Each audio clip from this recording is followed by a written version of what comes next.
we think in the short term, like, I'm not getting enough attention, I'm not being appreciated, I'm not getting paid enough. We think about all these minor concerns because we're worried it's gonna hurt us in the long term. And really that's just distracting us from doing the work that is ultimately the only reason anyone is remembered for anything. Yeah. What matters is, did you make something that stands the test of time, and did you keep working at it past when everyone else would have given up and said, like, it's on to the next thing, or, you know, I'll do this other thing because I can make more money or whatever.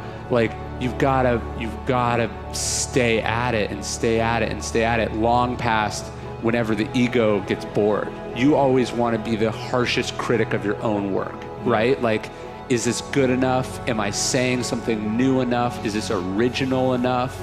You know, and am I pushing myself to be real and vulnerable and honest? Like, when James Altucher says you got to say the thing that you're afraid to say, no one else can hold you to that standard. Like, no one else can be like, oh, you're afraid to say that, because only you know what you're afraid of. Looking at everything almost like a skill set. Everything is a matter of practice. I mean, of course, are you going to be the next Kobe or the next Michael Jordan or the next Albert Einstein or the next Elon Musk?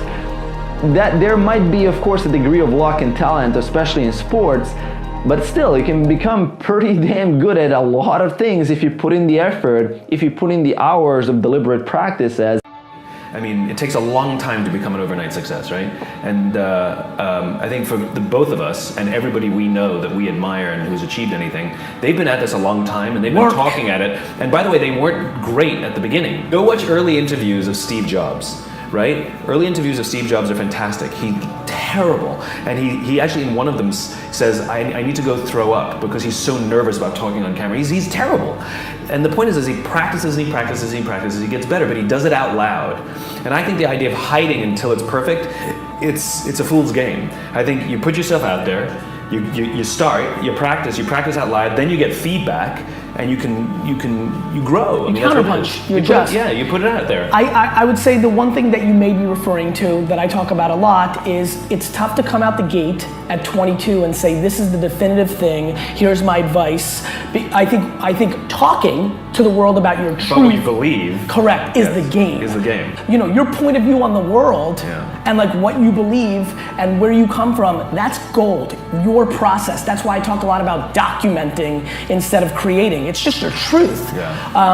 But I agree with you. I mean, there's no substitute for doing the amount of people that wait for the perfect thing and then never do anything. You know, the most beautiful thing when you're young and you think you have something to contribute is to admit that you don't know everything, admit that you're learning.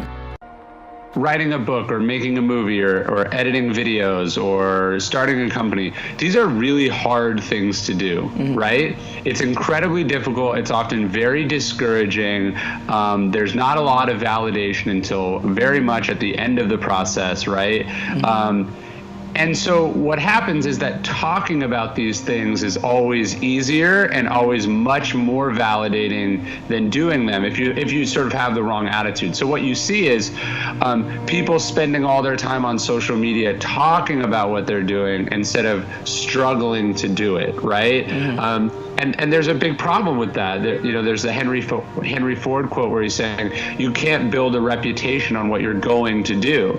And so people are spending their time, you're sort of missing the point, right?